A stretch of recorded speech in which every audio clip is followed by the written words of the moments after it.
Amen. I want to reflect with you, friends, briefly on the topic of if you let them tell it. If you let them tell it. Will you join me in prayer? Will you join me in prayer? Gracious and loving God, quiet what distracts us and open to us what is true. Give us listening hearts, careful words, and the courage to follow Jesus with love. Amen.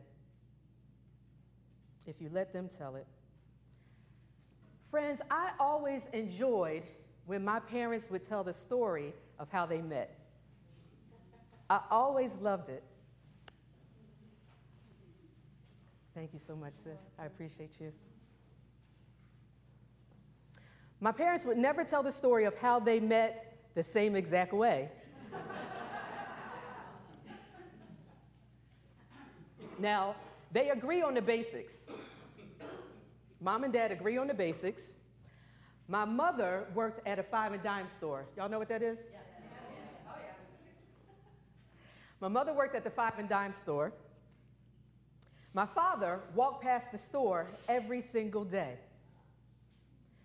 But that's where the story splits. My mother says that my father stalked her, walking past that window every single day, watching her work. That's my mother's side of the story.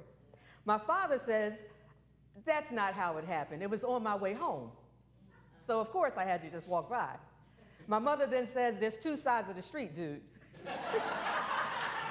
you ain't always have to walk past that window.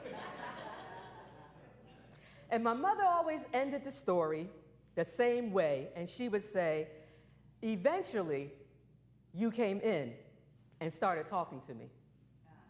And throughout the story, every time that I hear the same place, I hear the same people, I hear their same facts.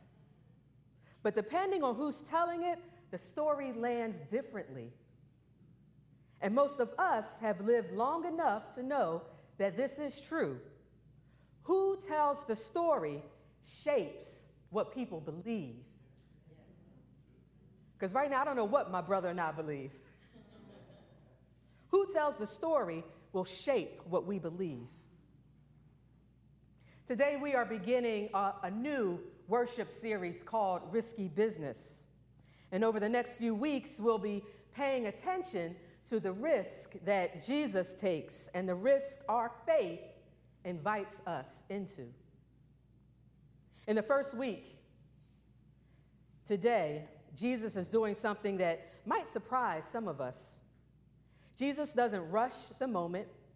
Jesus doesn't let the story get ahead of the people. Because sometimes the real risk, isn't in what happens.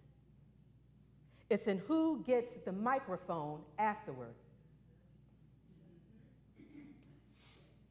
So let me ask you something, Community Congregational Church, and just sit with it. Who has the microphone in your life right now? Who has the microphone in your life right now? The writer, the author of the Gospel of Mark does not waste any time. This is one of those Netflix series that's only 4 episodes. If you don't keep awake, you'll miss it. Mark moves fast, and he wants us to move at that pace with him. Jesus is teaching. People are amazed. Healing is happening. Authority is showing up, and hope is breaking out. And before anyone can realize it and really absorb and digest and take it all in, the story starts running ahead of itself. Jesus heals in the synagogue. Jesus is out healing in somebody's home, somebody's condo.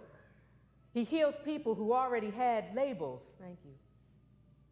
He heals people who already had labels before they even had relief.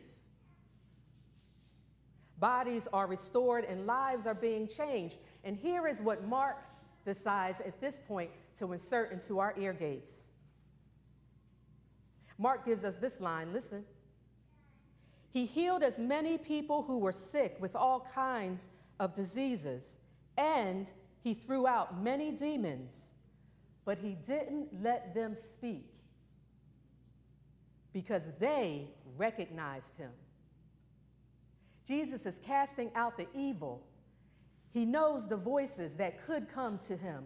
But Mark, the gospel writer, says Jesus threw out those demons, but he did not let them speak because they recognized him. The demons know who Jesus is. They're not confused. They're not going to tell any lies. And still, Jesus silences them. Why? Not because the truth is weak, but because the people are vulnerable. Not because the truth is fragile, but because the people are fragile. Jesus understands that the first version of the story often becomes the lasting one. And when the wrong voice gets to explain what's happening, miracles get twisted. Healing gets weaponized. A dress becomes the focus point in ministry. And the people who were helped end up harmed. And Jesus, I love it, he slows it down.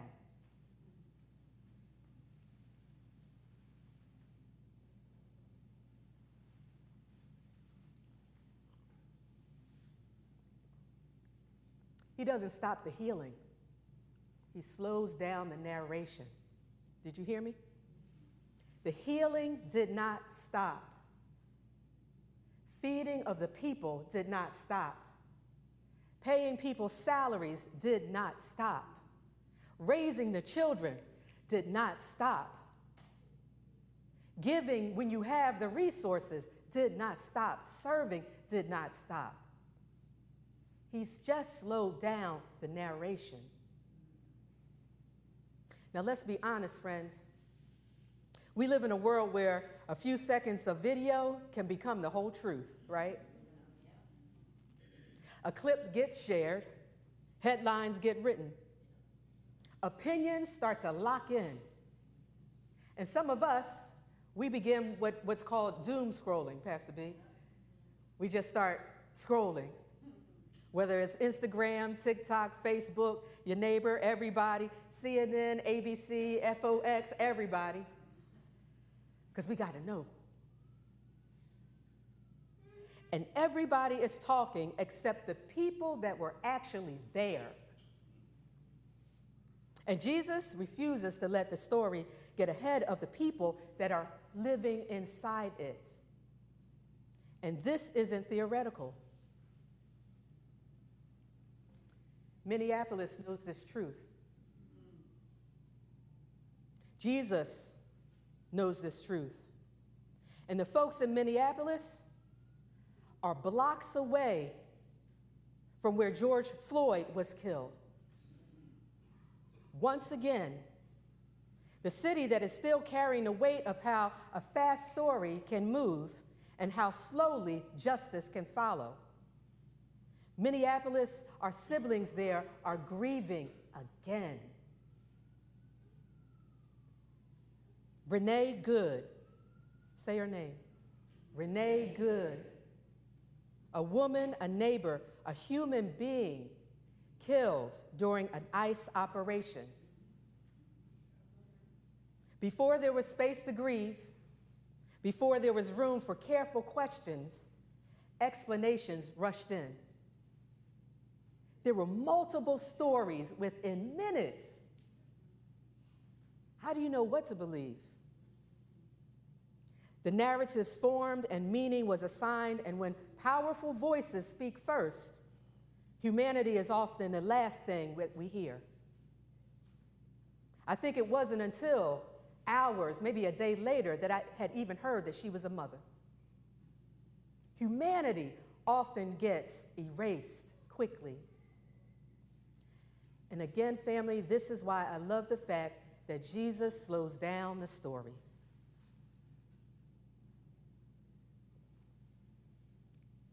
Not because the truth can't be lifted to the surface, not because the truth can't handle the light, but because people deserve care before we all jump to conclusions. The Bible gives us language for this. I think that a few of you have read in Ecclesiastes, there's a time to speak and a time to be quiet. In the book of Proverbs, it reminds us that even fools appear wise when they keep silent. That was a little bit of Pastor Kim. And Jesus doesn't mince his words. He's practicing wisdom. He knows when testimony becomes spectacle, and he knows when speech puts the vulnerable at risk. So he chooses restraint. And later on in this Gospel of Mark, even when Jesus is facing his own death, he stands in front of Pontius Pilate. And when Pilate, the power that is in that time, demands an explanation from Jesus, Jesus says nothing. And Pilate is amazed. It's not fear, it's not avoidance, it's restraint. Church, Jesus won't let power tell the story. And that brings to mind an old African piece of wisdom that's on our screen right now. If the lion does not tell their story, the hunter will. So let me ask you something. Who is being talked about instead of being listened to? And again, hear this differently, but hear it again. Who has the microphone in your life right now? Who has the microphone in your life right now? Because if you let them tell it, the story doesn't just sound different, it becomes dangerous when someone else tells it. If you let them tell it, Black women's survival becomes suspicion. If you let them tell it, queer lives, trans lives, bisexual lives become debates instead of beloved. If you let them tell it, poverty becomes personal failure instead of systems that have failed. If you let them tell it, you are the sum of all your past mistakes. If you let them tell it. And Jesus says, not in my name, we're not going to do that. And not on my watch. So hear this, church, as I take my seat. When the story starts to move too fast, when the power rushes to the microphone, when people get explained instead of respected, God slows the story down. Are we able to be patient? Are we able to listen and slow the story down so that you have the microphone in your life and not someone else having the microphone on your behalf? Jesus refuses to rush.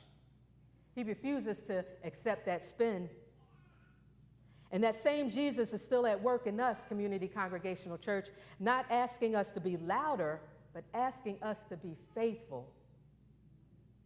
Whose voices are not being heard? Whose voices are not being centered? How can we get out the way? Sit yourself down and allow the person that is affected, the person that is going through this, to be the center. The person that has the most skin in the game to step forward.